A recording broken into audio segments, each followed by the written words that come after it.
requesting an information from a county executive.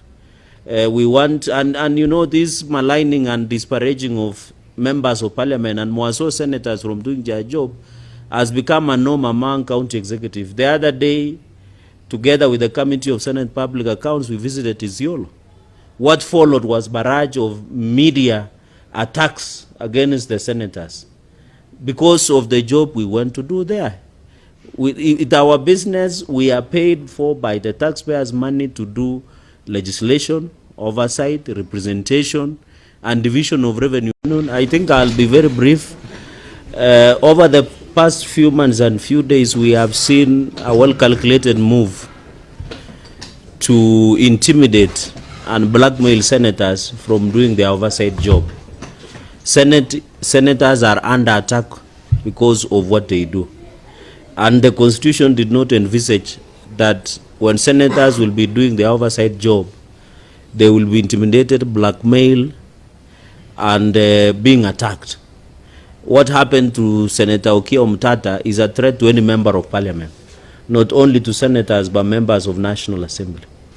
We condemn it with the strongest terms possible and call the necessary agencies, DCI, the Ministry of Interior, and other agencies to move with speed and assure security of all members of parliament. We are aware, and it is very unfortunate, because on a number of occasions when he took the Busia governor to court, and we had a phone call conversation immediately after the attack, and he had to run into a center to protect himself because the stones were coming from all over for just requesting an information from a county executive. We want, and you know, this maligning and disparaging of members of parliament and more so senators from doing their job has become a norm among county executives. The other day, together with the Committee of Senate Public Accounts, we visited Isiolo. What followed was barrage of media attacks against the senators because of the job we went to do there. It's our business. We are paid for by the taxpayers' money to do legislation, oversight, representation, and division of revenue and protection of devolution as per Article 96. When we left Isiolo, we were given barrage of attacks. Our person was attacked. Our character was being assassinated simply because we went just to question where the money being taken to by the county governments and others. And even we have seen a number of counties. So we want to ask governors and other agencies that we oversight, that let them be tolerant, as my colleague has said, and do their job. If they do their job, I join my colleagues also in condemning what happened to Senator Omtatah. It's really unacceptable because he has not committed any crime, but he was just doing his work as required by law. And I think I read something that is actually quite painful, where his sister-in-law was actually attacked. It's unacceptable because she's innocent, she has done nothing.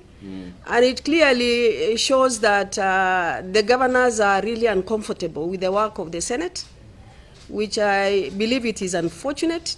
They should allow senators to do their work in as much as they do theirs. And I don't see why people should actually mobilize goons when you have done your job. So for us as a Senate, we say, do your job and allow us to do ours. And I think I'm appealing to the government and security agencies that there are several senators who are actually under attack and facing threats and malign their names, even in social media.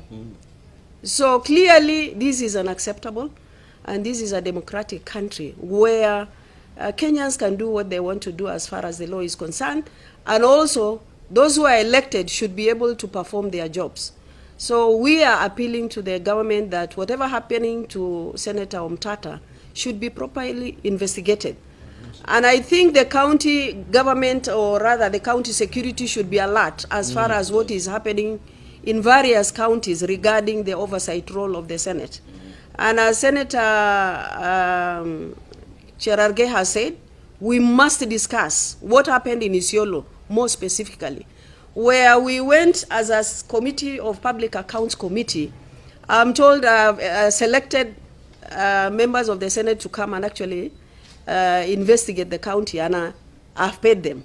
Surely, it's too pathetic for a whole governor to stand there and say that we are doing wrong job. Let him allow the Senate actually to do his job, their jobs, yes. And he does his.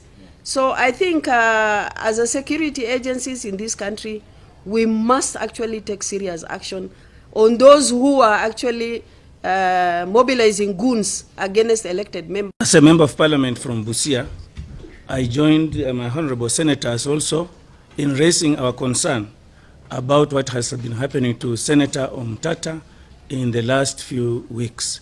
And all this is arising because he is performing the duty for which he was elected, oversighting the county government of Busia. And as one of those who voted for Honorable Okiya Omtatah as a senator, I'm really aggrieved, and I want to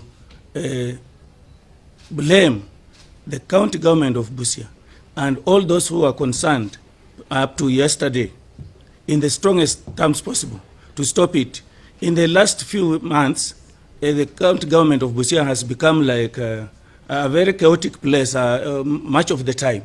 We have, and all this arising out of the county government being suspicious. I have also raised issues with the county government on the same issues Honorable Okiya Omtatah is raising over what the funds for the county government of Busia have done since August last year. And this has brought out to our understanding that there must be foul play that is being done. And now when Honorable Okiya Omtatah takes the matter to court to ask for the information, the documents that goes out to explain how the funds were spent, then they become very hostile. And the governor and his team have become very hostile to most of us. But I want to ask the people of Busia not to tire. As the people of Busia whom they elected, we will stand with them. We are going to continue raising these issues even at the highest now levels of our voices to demand that we have explanation on how our funds have been spent. And we also want the security agents, the investigation agents to come out and investigate this matter and bring us a report that we shall trust as the people of Kenya. Meanwhile, the war now begins with the governors and even the national government to ensure that they are accountable to the people of Kenya